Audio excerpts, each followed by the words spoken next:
Good afternoon. I'm Lisa Broom with the CBC News Break. Zika cases in Barbados are now at an all-time low. That's the word from the acting Chief Medical Officer, Dr. Kenneth George.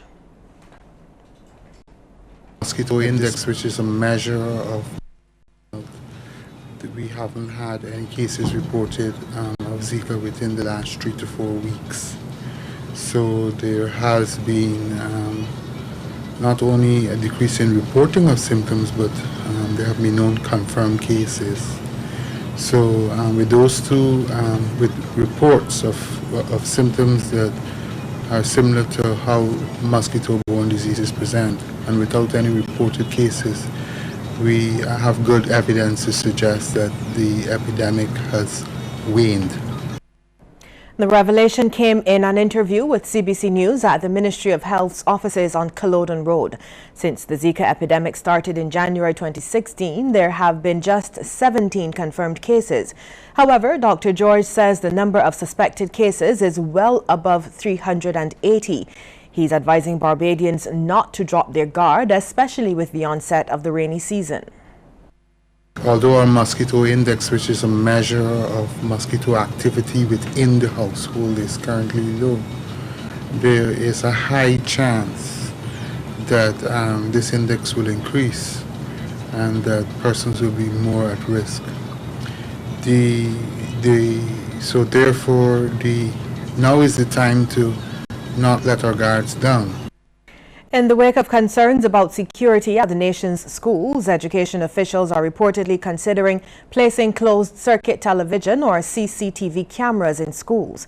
The matter was discussed at a recent meeting between senior education officials, including Minister of Education Ronald Jones and a team from the Barbados Union of Teachers. BUT President Pedro Shepherd says the cameras will likely be placed at high-risk institutions. They're saying that one guard or two guards may not be able to effectively manage the compound or supervise the compound, and so there might be reason for the Ministry of Education to, on a pilot project basis, use closed-circuit cameras where there are high instances of indiscipline and bad behavior by students. I know there's a secondary school in Barbados that already has such in place, and I don't see it as a problem for the union, because we would want to make sure that our schools are safe, not only for our teachers but for students and for the... Mr. Shepherd says the cameras will monitor the movement in and out of schools, but he doesn't envisage them being placed in classrooms. Where there are gates, for example, you may want to be able to monitor the gates, so you would at least be able to monitor the movement in and out of schools. I don't think we would move to a situation where you would have them in individual classrooms or along corridors or even in areas where children congregate, but you would want to have them in areas where people are entering schools, for example, so you would, I guess, position them so you can see the length of the fences, for example, gates, etc.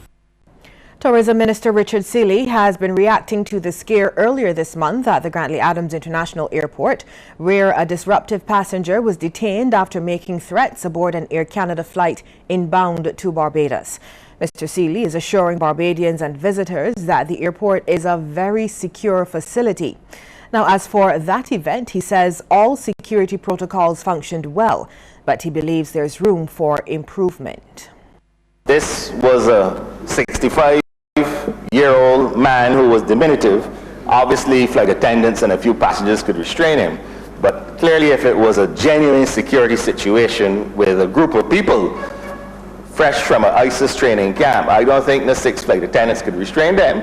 So I think that we need to learn from it and accept that we are in a different climate altogether, and we have to be prepared for these possibilities. But having said that, I still think that the coordination from the report I read of the Defense Force, the police and the airport officials, it worked well, but we are still going to make sure that it is above and beyond any reproach at all, and that we can handle and deal with these situations as they occur. Well, both the tourism and finance ministers spoke in Parliament yesterday as the lower house debated amendments to the laws governing civil aviation. The National Cultural Foundation is continuing its efforts to encourage young people to sing social commentary at Cropover. The foundation staged its second roadshow, which included visits to excited students at the Lester Vaughan and Blackman and Gollop primary schools. Marketing assistant with the NCF, Disa Ford Cook, says the event also showcased the participants in the foundation's various programs for young people, including the Scotiabank Junior Monarch and Junior Soca DJ competition. We're visiting about 4 schools to talk to the students about the Junior Monarch competition, which is part of Cropover that is catered specifically to the juniors. We want to encourage them to join in the experience, enter a competition in future years, and we also want them to come out and support their peers who are in the competition this year. Several of the current Junior Monarch semi-finalists who took part in the roadshow enjoyed the event. They also spoke to the media about their preparations and songs ahead of this Saturday's semi-finals, slated for the Lloyd Erskine Sandiford Center. My song is called Barbershop, and it's about the different things that people talk about in a barbershop, like gossip, like different topics that are going on in society, in the public. Yeah, so just come out July 2nd, which is Saturday, and support. Yeah, so once I put in my work and rehearse all the time, I'll be fine. I have been practicing every single day so far. I will continue to practice and continue to work hard and pray to God and hope for the best on Saturday. My song name, Where You In Short, is about how Barbadians, our parents, people out there, in shock about what the children doing and other things in the society and stuff like that. Yeah. So it's basically like a lie. Head of Management Consulting for KPMG Islands Group, Brenda Pope, says driving businesses in a digital world puts a lot of pressure on organizations. Ms. Pope says it mainly happens to companies dealing with information technology. She was speaking to media this morning at Courtyard by Marriott during a breakfast meeting where chief information officers had head-to-head talks on the importance of having CIOs within the business. Ms. Pope says the service market is the way to go. Farming no longer as the old way of doing it, but an app that they help farmers to look at using GPS, etc., to see soil patterns, wind patterns, rain, etc., and then use that to help them, the farmers, decide when is the right and optimum time to plant, reap, etc. So all of these are services now that traditional manufacturers realize that they have to get into the service and not necessarily the actual hardware. The Jehovah's Witnesses 2016 Inter-Island Convention will be coming off this Friday at Kensington Oval.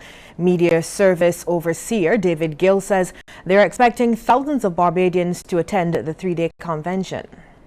The program is very special and it will feature some 49 presentations. But what is different, I mentioned that it's an inter-island convention.